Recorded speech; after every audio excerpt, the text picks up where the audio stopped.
Testing 1 2 3. Testing 1 2 3.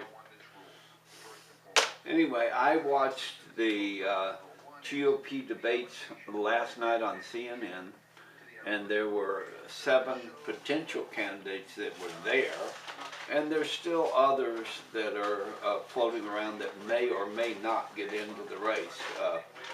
Michelle Bachmann was there, Herman Cain was there, Tim Pawlenty was there, Rick Santorum was there, Mitt Romney was there, Ron Paul was there, and Newt Gingrich. I think that hit them all. I'm going to give just a general reaction. I thought all of them presented themselves very well in different ways.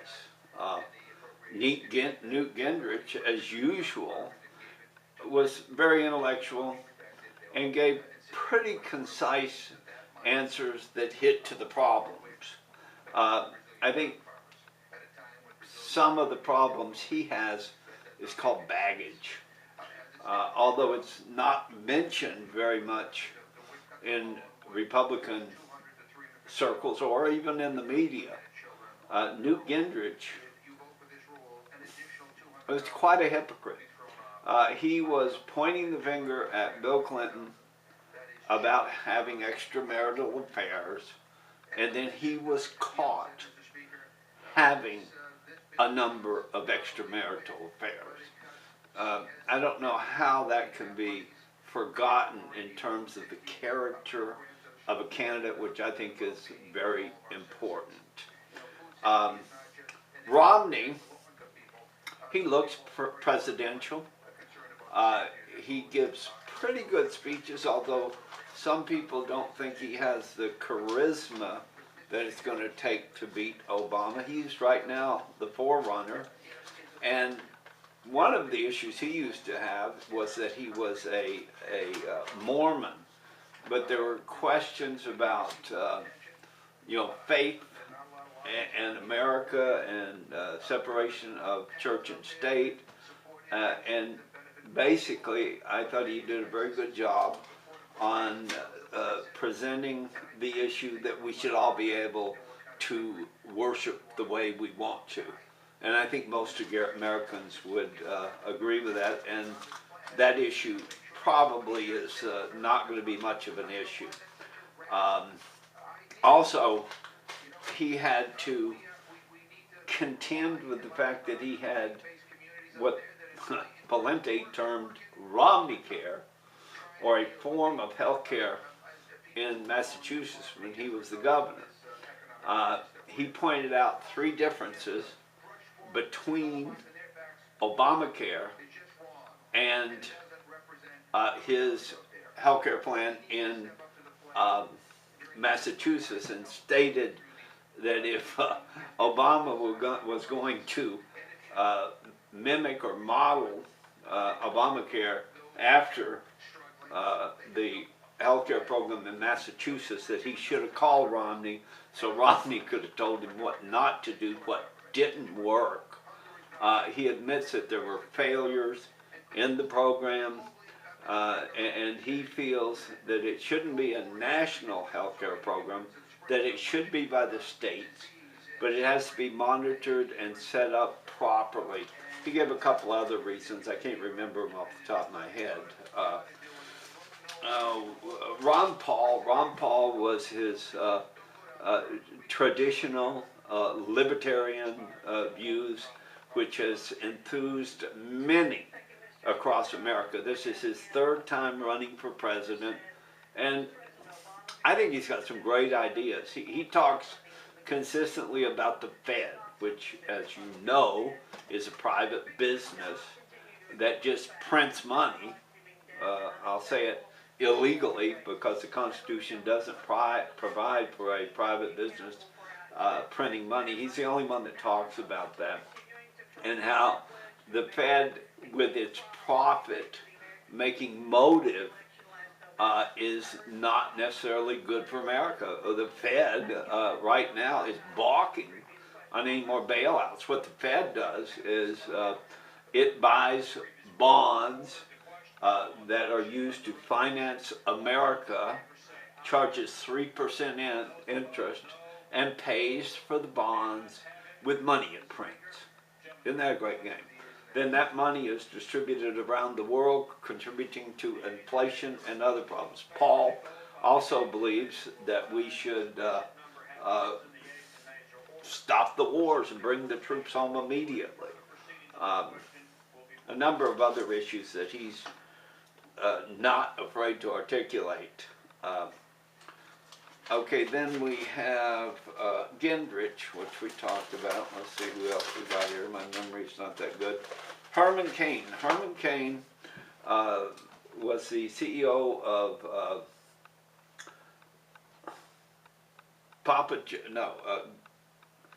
Godfather Pizza. He was also a talk radio host, and he was the chairman of the Federal Reserve in Kansas.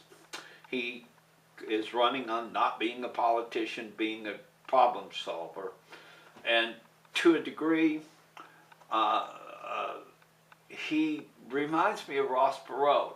He said, we'll just get together a bunch of experts that know what they're doing and we'll solve the problem. Well, that's Ross Perot, 2012. He said some good things. He's very articulate. He said, you know, you've got to first decide what the problem is and then focus on the problem. And his business experience seemed to come across in the campaign or in the debates when it was applied to the jobs problem.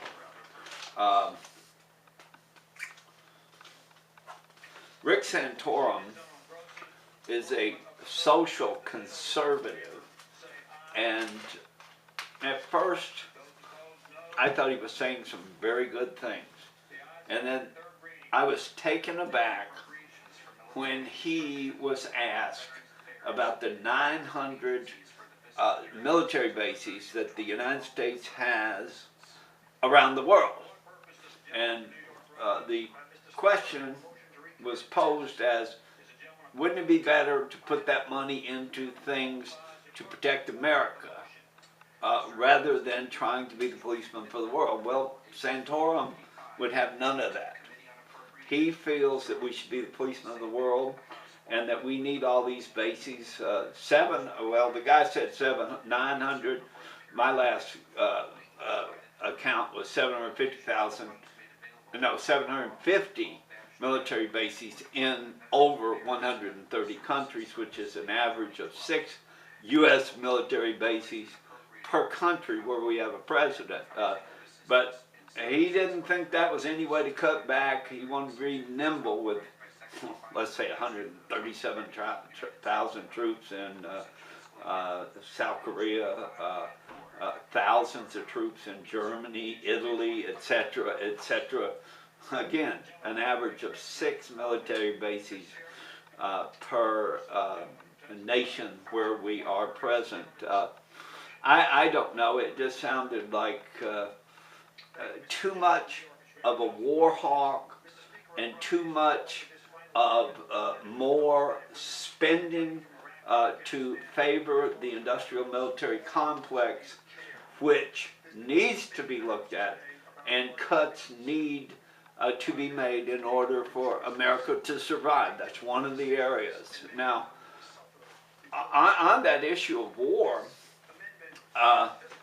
the whole Republican panel seemed a little more dovish as opposed to just plain old hawkish, as has been the image in the past. And I believe that the GOP has realized that the American people are war-tired and is kind of backing off. That's, you know, that don't tread on me, you know, go to war with anyone at any time about anything, whether you have evidence or not. You know, Michelle Bachmann criticized being in Libya, because we don't even know who we're supporting. Being in Libya without congressional approval or consent or knowledge. Well, they know they're there, but Romney even went so far, similar to Ron Paul, as to say we need to bring our troops home now. Newt Gingrich, on the war issue, said that cost is a factor. So pretty much across the board, the candidates other than Santorum put a softer, more, I don't like to use the word dovish, because approach to the wars, because I don't think any of them is talking about weakening America, and in fact, cutting back on some of these wars would strengthen America. You know, bring these troops home. If the border's an issue, put them all across the border. Let them spend their money here in America rather than under other countries. So that could be some kind of little help for the economy. You know, we don't need to be all over the world. We've got satellites watching all over the world. If we need nimble troops, we've got the SEALs, we've got the special ops, etc. Big military bases all over the world are no longer needed, and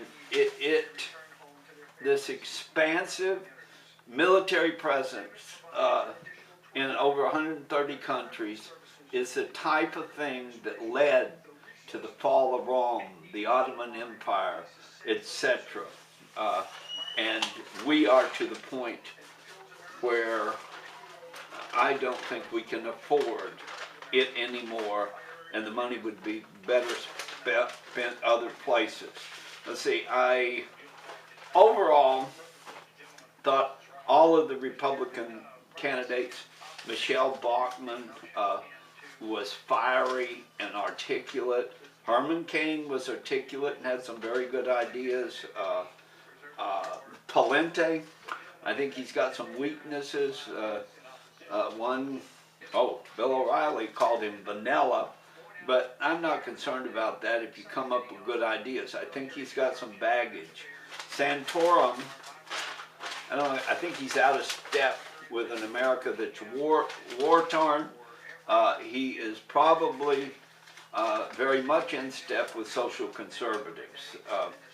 Romney, he is the leader, and he seems pretty quick to catch issues to throw back at Obama. For example, the bump in the road commercial that he ran right before the debates, playing off of Obama stating that there were bumps in the road to recovery, and it showed a bunch of people that were the bumps, and they said, we're not bumps, we're Americans. Clever and quick. Ron Paul, we talked about. Gingrich, we talked about. Now, the winner, I think, was Rick Perry. He wasn't there, but he's got some pretty good credentials. I'm sure there's going to be some stuff coming out bad. He's a social conservative. He created more jobs in Texas than all the other states combined. He's got the looks. I understand that he's a hard worker on the stump. So I would look for him. Giuliani, they're talking about him. I don't think he's an economic person, if that's the issue, jobs, etc. And I don't know, I didn't think he was that good on terrorism for a number of different reasons, but since New York was terrorized, somehow he's an expert, despite many failings he had that led to or allowed or exacerbated the 9/11 attacks. We got this Huntsman who wasn't at the debates.